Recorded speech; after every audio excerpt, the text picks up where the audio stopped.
Hey guys, this is Hans Hobbies, and this is a review of the Tamiya CR-01 Rock Socker. This is a 1/10 scale RC crawler, and you can get this truck for around $400 to $500, especially with the Tamiya minimum pricing that they've set now. The truck is kind of expensive. I've got mine for $280, so occasionally you'll see some good deals, but with their new minimum pricing policy, I doubt you'll be able to find these at much of a steal anymore, unless you get like coupons or something like that. So unfortunately, the truck is very expensive. This is the cheaper version of all the CR-01s. The CR-01 comes in a multitude of bodies. Basically, if the CC-01 came with a body, then the CR-01 also comes with the body. So there's a FJ40 version, a Unimog version. There is a Jeep version that's pretty rare, but there's a Wrangler version. There is obviously this Rock Socker version. There is a new FJ Cruiser version. So to my recollection, there's 5 versions in total. There's minute differences between them. The FJ40, the Unimog, and there's also a Bronco version and the Jeep version. They're all the same, just different bodies. The Rock Socker is the cheaper version because it comes with a non-licensed Tamiya Stadium Blitzer body, and it comes with barrel springs, which is a recommended upgrade anyway, and it doesn't include ball bearings, whereas all the other kits do. And the FJ40 and FJ Cruiser version comes with new, presumably better tires. But out of all of them, the Rock Socker version is my favorite looking version. I think it's the most scale looking and fits the overall chassis look the best, I think. The overall look of the body is going to really depend on how well you are at painting, how good you are at painting. I've painted mine in this Honda racing off-road racing colors, and I think the body looks really good. The body quality is pretty good. All the little body lines, I think it's a pretty nice body.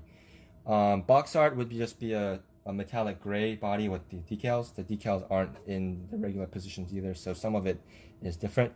These lights are also different on the box art. The snorkel is not included, and neither is this basket in the back. That's something I've added myself. If you want more information on my particular CR-01, I did make a video about it, and I'll include that in the description. So overall, the presentation of the truck, I think, is pretty good. It's a pretty nice looking truck. The tires are nice looking, and I like the tread pattern of them, but I don't like how hard these tires are. These tires are pretty hard and are pretty useless for anything other than like high grip rock. The wheels on it are plastic, but they are beadlocks, which is nice. And they look like a nice, good, like steel wheel, but again, they are plastic. I think they work pretty well. These are 2.2-inch wheels, which is something I will have to note. The overall diameter of the tire is a pretty small diameter tire, so it becomes around the same height as like a taller 1.9 wheel, but these are 2.2 tires on 2.2-inch wheels, so you'll have to keep that in mind when you buy wheels and tires for this truck. So taking the body off, you see a pretty unique looking chassis, because Tamiya was a pioneer in a lot of RC classes that we have nowadays, and they were one of the originals to have this trail truck crawler segment. So that kind of explains why this truck looks really unique and really nothing like anything else that we have nowadays. You see the ladder frame chassis here, you see, but you also see this monster truck type a center like twin plate at the bottom, and that's where the transmission mounts. It's a planetary gear transmission, which is also pretty unique among crawlers. It's a standard Mabuchi motor and all plastic gears.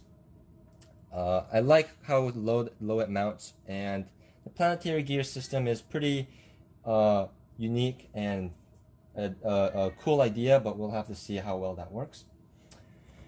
The battery is mounted at the front, which is good to see that they've thought about that weight distribution. It can fit a 2-cell LiPo and 6-cell nickel metal hydride battery. I've cut out the center of my battery tray, so I can also fit 7-cell hump packs. The driver figure is not included. That's something you're going to have to add later yourself. There's no electronics included in this truck, only the Mabuchi motor. So I've put in this Hobby Wing crawler ESC and just like a Spectrum signal receiver. The shocks are oil filled. These aren't the stock shocks, but they're basically the same. The suspension is actually what's really unique about this truck. It's a cantilever style suspension. So the shocks are on a separate perch, and the damping is actuated by this cantilever system, which looks really cool and is pretty neat, but it has two fundamental issues. First of all, this piece right here and that piece right there don't like key in perfectly, so they kind of wiggle around, have a lot of play. And what that does is it makes the truck have a lot of like wobble, so that when you drive it in completely stock form, you'll notice that the body will and the chassis will wobble, especially with these heavy thick aluminum frames up high like this. It'll just make it wobble back and forth. The other one is it seems like no matter what shock I put on the CR-01, they all seem to leak. I don't know if it's because they make you mount them upside down at an angle like this, but no matter what shock I put on it, they seem to leak. So that's something I'll have to look into, of how to mount these shocks so they don't leak anymore. The steering servo is mounted on the axle, and it's an axle. It's just a pretty simple steering setup, and it can be set up with dual steering, a 4-wheel steer, so that's pretty neat. And I recommend you do use the 4-wheel steer because the steering radius on this thing is pretty miserable. You can see it doesn't really turn very far to begin with, and it uses dog bones here, so that also limits its travel. The axle inside doesn't have a spool. It actually has a full functioning diff for both axles, which is also pretty unique and kind of why it adds to that price. I wish they added just a spool and got rid of the cantilever system to kind of lower the price of the truck. But the diff is lockable and unlockable using a set screw pin that you undo from the front of the axle here. So that will give you unlocked diffs if you for some reason don't want to run on locked diffs on this. The bumper is pretty unique and pretty proprietary, but at least it's a good looking bumper. And I think I've covered. Oh, the links are aluminum, but the drive shafts are fully plastic, so that is also something you're gonna have to keep in mind. So with all that said, let's go see how this thing runs. A quick size comparison. We have a Tamiya CC-01 next to it and a Red Cat Everest Gen 7 Pro. The CR-01 kind of fits in somewhere in the middle. It looks smaller because it has a small CC-01 size body, but the chassis itself is overall the same width and size as a standard 1/10 scale crawler. So we're going to do a quick top speed run on my driveway here.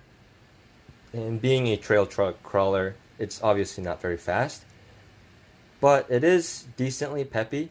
I'd say it's like kind of comparable to like a stock Cloudbuster if anyone's ever driven it, which kind of makes sense, I think, because this is a very monster truck styled crawler. It can even do all the little hops and stuff if you wish. Turning radius wise, with the locked diffs and just 2-wheel steer, it has a pretty wide steering turning radius, but activate that 4-wheel steer and it reduces that radius significantly, to the point where if you do it at speed, the truck almost flips over. So I would probably drive it mostly on 4-wheel steer unless I'm trail driving. So we're just running on this like tractor tracks at a construction site, and you can see the truck gets over this like random rough terrain pretty decently, but you will notice that the tires aren't very good. Even in this sort of terrain, you can see occasionally the tires will like spin and not really, and kind of like struggle to really claw its way up. The four-wheel steer kind of helps it a lot in tricky situations like this, to help it keep on all four wheels and really lower the turning radius and help it really maneuver around all these different bumpy areas. But the tires are something definitely you want to change if you want to do any like real driving with it. Like, even right here, that's not even that hard, but the tires are already slipping, struggling, and on anything more difficult than that, it's gonna definitely let down the truck a lot. The truck is able to climb up the hill pretty decently, but that is because of the wheel weights I put in the wheels. In complete stock form, because of the crappy tires and the high center of gravity, it would not have made it up this hill. Same on the side hill. In stock form, it would have flipped over because of the high, heavy chassis. And the crappy tires, you can see it's slowly making its way down the hill. So those tires are definitely no good. So this is a pretty imperfect truck. It's a unique truck, but it's pretty imperfect. The performance is mediocre at best, especially with these crappy tires. The cantilever system doesn't really give it that much flex either, so it's not like it's got trucks beat there. The skid plate is a little rough, so it catches on things. The axles are also pretty large, so they like to catch on things. It's just pretty challenged for compared to like what it looks like, because it looks like a really high performing truck, but unfortunately it really isn't. And especially for that ridiculously high Tamiya price, I don't really think it's a good value or even worth having, unless you're a big Tamiya fan like me, or just really need to have a CR-01 in your fleet. If you want one, obviously I'm not gonna say no, and I'm not gonna stop you, but for the average trail truck crawler fan, or someone that's trying to get into crawling, this is definitely not one I would recommend. It's too expensive. It doesn't perform as well as a lot of the cheaper options, and I don't know, it's just really obsolete at this point, and that's kind of sad, because Tamiya, again, like kind of pioneered a lot of classes, and they're really falling behind, because I don't know what direction they're trying to go with their cars, but a lot of markets they're really missing out on. And when I go to events, I'm the only person running a Tamiya, so that's kind of sad for me to see. But if your products don't match up to what people want, then that's just what's gonna happen.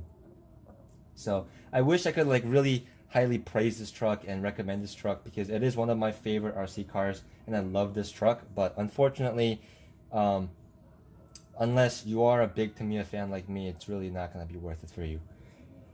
I wish I could say better things about it, but that is my final verdict. So thank you guys for watching. If you found this video informative or entertaining, please give me a like, comment down below, all that good YouTube shenanigans, and you can also follow me on Instagram at Han Hobbies, and I'll see you guys next time.